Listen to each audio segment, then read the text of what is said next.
firearm. It will also, in some cases, require the batterer, the perpetrator, the respondent to pay child support and other monetary resources that will help the victim to begin on their journey of safety and free of violence. Okay, so this order of protection is available 24 hours in Davidson County. There are several advocacy centers available to help victims here in Nashville, since their show is domestic violence in Nashville. Yeah, so we have the Gene Crow Advocacy Center, which is located right at the courthouse, and they have advocates there on staff that will help victims to obtain orders of protection and go to court with victims. Under the leadership of Mayor Berry, we're going to see the building of an Office of Family Safety Center. And it's going to be on Murfreesboro Road. And it's going to be a one-stop shop where victims can go in to get advocacy help, counseling help, and to get an order of protection and to get a warrant, to obtain a warrant against the person who has hurt them. And there are going to be other wraparound services there at the Office of Family Safety. I do want to also share with your listening audience, if they need to talk to someone in 24 hours, they can call the YWCA hotline, which is 615-242-9911. So those are, or Morning Star as well, 615-860-0003. So these local agencies are available to provide victims with help 24 hours a day. And so you think that Nashville is very, very progressive in terms of trying to deal with the issue of domestic violence. But now, I also understand that there are not enough domestic violence shelters in town to accommodate the individuals that might be trying to get away from the batterer and whatnot. That's true, and that's when we had to step up as a community and help victims. So shelters depend on money from various resources, donations, state funding, and other types of individual contributions to their agencies to make shelters available. So you can definitely lobby your legislator to give more money to these funds to support shelters and to increase the beds for victims of domestic violence. Pastor, close us out here. You know, it's kind of puzzling, you know, because like I say, in my situation, when you don't know, you know, you don't have an idea. And then when you look at it now that, you know, my daughter has no voice in the situation, and now the perpetrator, he's trying to, you know, blame her. Put all the blame on her. Yeah, he's trying to blame her. And of course, there's nothing there present that, you know, to support anything that he's saying, you know, but to try to blame her, it's almost trying to say, well, you're responsible for your own death, but then when I'm hearing about the power and control and the fact that, you know, my daughter has this personality that if she didn't want to talk to you, she wouldn't talk, you know, and that's with anybody, you know what I'm saying? So, and in that situation, he came in and he tried to make her have a conversation with him where she hadn't been talking to him for a couple of days, that I found out from my wife. And he tried to make her talk to him, you know, this same thing he told me. And what I didn't know, I knew that when I picked him up, he had her car keys and her cell phone and stuff like that. But what I didn't know was that she was, until I heard his testimony, viewed his video testimony, that she was actually trying to leave. And he came out of the house, her house. She was going to leave him in her house as she left and get in her car and leave. And he came out in the yard and took her keys, physically took her keys from her, and then wouldn't give them back, and this how this whole thing began to escalate, you know. And then at the end of the day, my daughter's deceased, and now he's trying to wiggle his way out of it. And I'm thankful that, you know, the district attorney's office is, you know, is fighting this thing, you know, and I believe that, you know, we'll overcome in the situation. You know, and then you think about, you know, it's a lot of young women, you know, that will move these guys into their houses and stuff like that without really even knowing these people and who they are and stuff. And this guy, he seemed to be an okay guy, you know what I'm saying? But at the end of the day, you know, it turned out, you know, differently. You know, now my daughter's 24-year-old daughter is deceased, you know, murdered by somebody that I thought was okay, my wife thought was okay, because like I say, there was never any sign. Right. And batterers don't tend to wear a sign that say I'm a batterer on the back. The relationship always usually starts off good. Just like, and I go back to the Medea's family reunion example, it always starts off good. And we want to believe the best about people.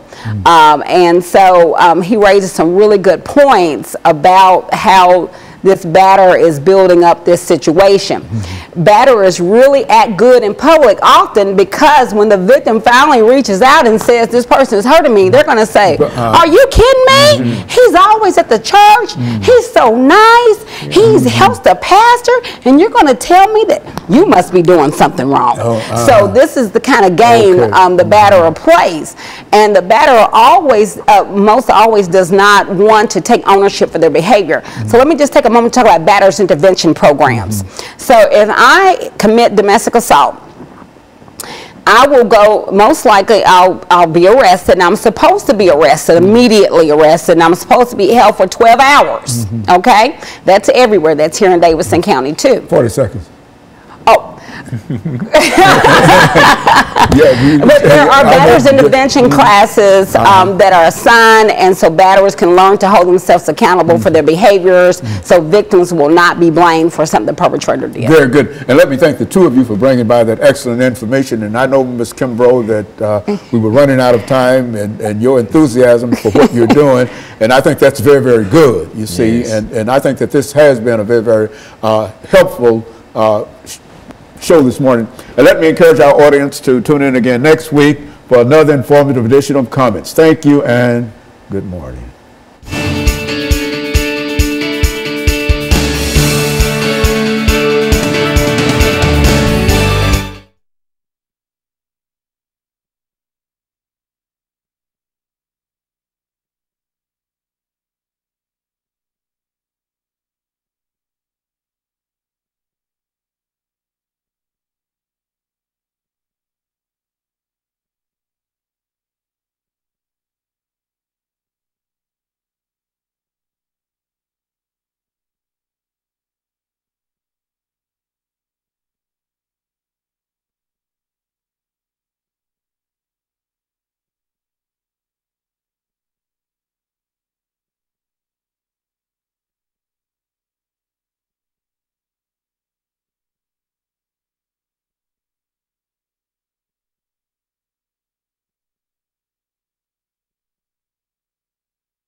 Surely will. I'll see you in 2 weeks, definitely.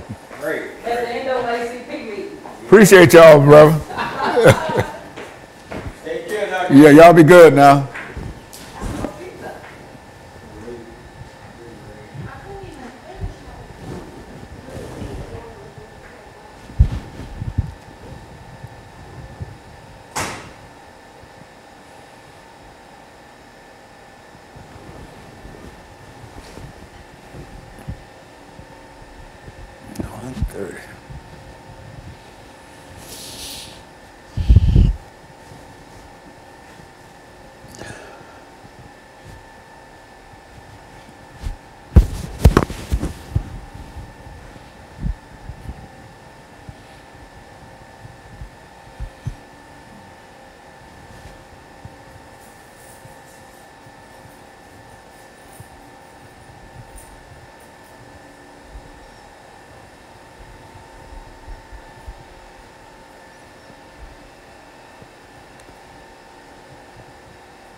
Ball.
Oh, Dr. Baldwin, waiting on you.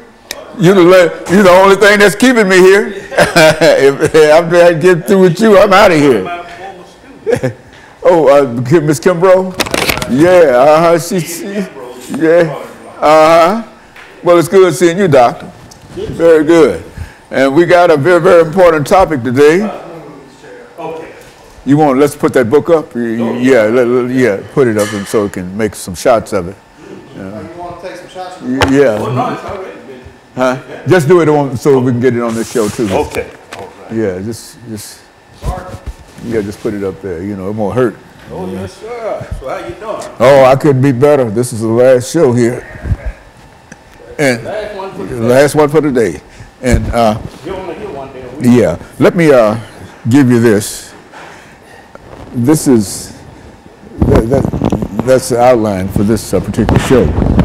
And here, these are the channels that it's seen on Saturdays and Sundays. You have to consult your local listings and et cetera, and et cetera, and et cetera for that. This is good. Yeah, and so that. Yeah, okay, that's good. That's great. All right. All right. This is a timely topic here, Doctor. Okay, background, education. Yeah, it's just basic, you know, kind of information. I thought we might deal with three questions. One, what are the issues confronting blacks in this election? Okay. And to what extent are they being addressed by the two-party system? And secondly, where will black support go? Will blacks remain loyal to the Democratic Party? And then to deal with the general question at the end of the importance of this election. Well, let me see this. See, I'll give this to you when I get through. This Okay. is I've got only the copy I have here. Okay. And so you take this with you. Okay. But I just want to see what happened. Okay, African Americans in politics, background education, that's the first 6 minutes. Yeah. Then African Americans in politics, that's 8 minutes. You can talk about that. And then our number 3 challenges of election of 2016 and Trump and African Americans. So, and I think that in a real sense that sort of captures. That looks good. That allows you to bring those 3 ideas in reference to what we're doing here. Yeah, this is. They got this big debate tonight. Oh man, yeah. Are you gonna watch it? Yes, oh yes, Okay. oh yes. I wouldn't miss it for nothing in the world. I watched all 3. I watched all of them also, including the vice president. That's right. Yeah, I watch it all. Yeah, man. That's MSNBC and CNN. I mean, that's about the only channels that we watch at home. How you think this thing gonna turn out? Oh man, we got to win this thing. Yeah, you think you can? Yeah, I think we will. I think we will. This man is. How if they put him in there, we in trouble. You said that when we talked about this alt-right. See, you know, you were right on. in reference to the alt-right movement. Alt-right, man. Did you see Rachel Maddox? Oh, yes, show absolutely. I saw her characterization of the whole movement. And so, yeah, the whole movement. Yes, that's right. yeah, man. I was glad to see that. I said, now, that's just right, what Dr. Baldwin, exactly. And, man, Steve Bannon and all these all guys, man. Yeah, the whole group there. The whole group. Everything that you said in reference to it, that she brought it all out and put it all together. It's just a more respectable image of the Klan. Neo-Nazis. That's all it is. They're nativistic. They are anti-immigration, anti-appointment, the whole thing. Oh, yeah.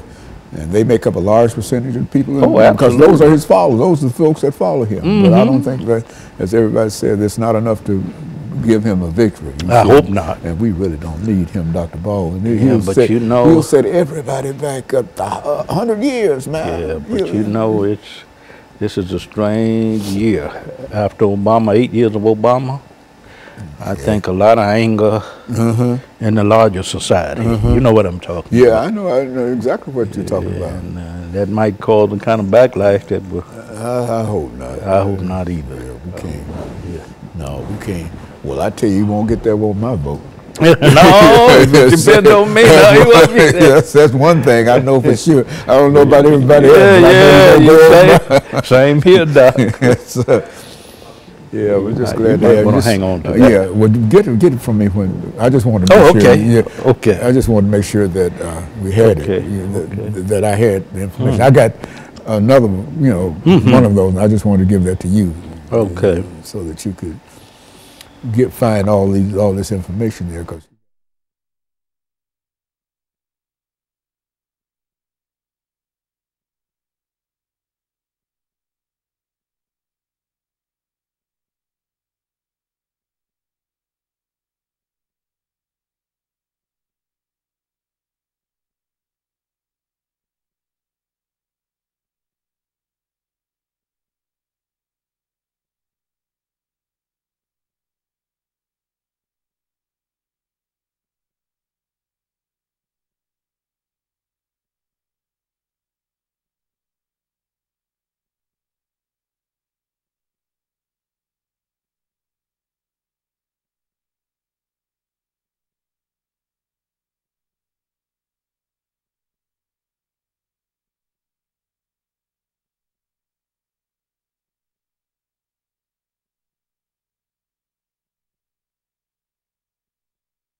Thank you and welcome to the show this morning.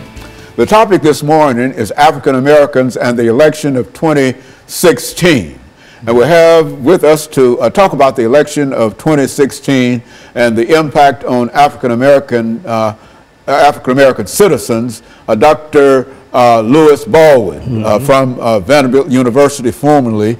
And of course, Dr. Baldwin, you're retired now and doing great work, going all over the world, talking about Dr. Martin Luther King. And I think we've said time and time again that you are the greatest Martin Luther King scholar in this nation, primarily because of your scholarship in reference to doing it. And that's why we simply call upon you time and time again, because not only are you familiar with Martin Luther King, but also information that is contemporary with Dr. Martin Luther King. And I want to say publicly how we appreciate you and for the information that you're giving, and I know our audience feels the same way. But let's start off this African Americans and the election of 2016, Dr. Baldwin. Having you make a few statements in reference to your background, education, and experiences. And then we'll have that second segment and third segment to talk about the impact of the election of 2016 on African Americans, or vice versa. That's right. You see, and so let's do it from that perspective. Yes, well, I'm a native of Camden, Alabama. I grew up in Wilcox County, Alabama, which is known as part of the Alabama Black Belt. I grew up there in the late 40s and the 50s and early 60s, was exposed to much of what went on in terms of the civil rights movement in the Alabama Black Belt, and that instilled in me, I think, a deep interest in politics. As you well know, the civil rights movement was about not only the advancement of civil rights, but also about political rights, economic improvement in the black community, etc. So I was introduced very early to those kinds of values. Grew up in Camden, Alabama, attended the public schools in Camden, Alabama, graduated from Camden Academy High School in 1967. And in the fall of 1967, I matriculated at Talladega College in Talladega, Alabama, and at that point, 1967 to 71, I not only majored in history and minored in political science, I was also involved in some of the demonstrations at Talladega College. So I graduated at Talladega in 1971 with a degree in history, went to Crozer Theological Seminary in Rochester, New York, was there for 3 years in the Master of Arts program, also received the Master of Divinity degree from Colgate Rochester Crozer Seminary, and from there to Northwestern University. In 1975, I graduated from Northwestern in 1980 with a PhD in the history of religion with a particular emphasis on Christianity. So that was the beginning of my interest in American politics, and particularly the impact of American political values and systems on the African American community. Very good. And so, Dr. Baldwin, listening to you, I can see the same trail that I took in terms of making it. And I, as a matter of fact, you graduated, you became a professor at Vanderbilt University. And I think that I was one of the first African-American students to attend Vanderbilt University after I finished my degree. And so I knew you quite well, and of course I knew all of the folks that you know from Vanderbilt University, from Kelly Miller Smith, et cetera, et cetera. And so I can say that you've made a tremendous contribution, but you also helped the university and the Divinity School make an even greater contribution in terms of the African American experience. And I simply wanted to say that so that people will know that in a real sense you've made a tremendous contribution. Now you brought with you today a book, Dr. Baldwin, and let's talk about that book. Yes, that book, of course, is part of my effort to contribute to the continuation of the struggle through my scholarship. Dr. King always said, Martin Luther King Jr. always said, that education is a major component of the civil rights program. So I took that seriously, and in the course of my 30 to 35 years of teaching, I published a lot of books on Dr. King, and the book that you have in mind now, Behind the Public Veil, The Humanness of Dr. King, is an attempt to humanize a major figure in the civil rights movement. Very good. And of course, Dr. Baldwin, we're going to get ready for our first commercial break, and then we'll come back and we'll have about 8 minutes for the second segment.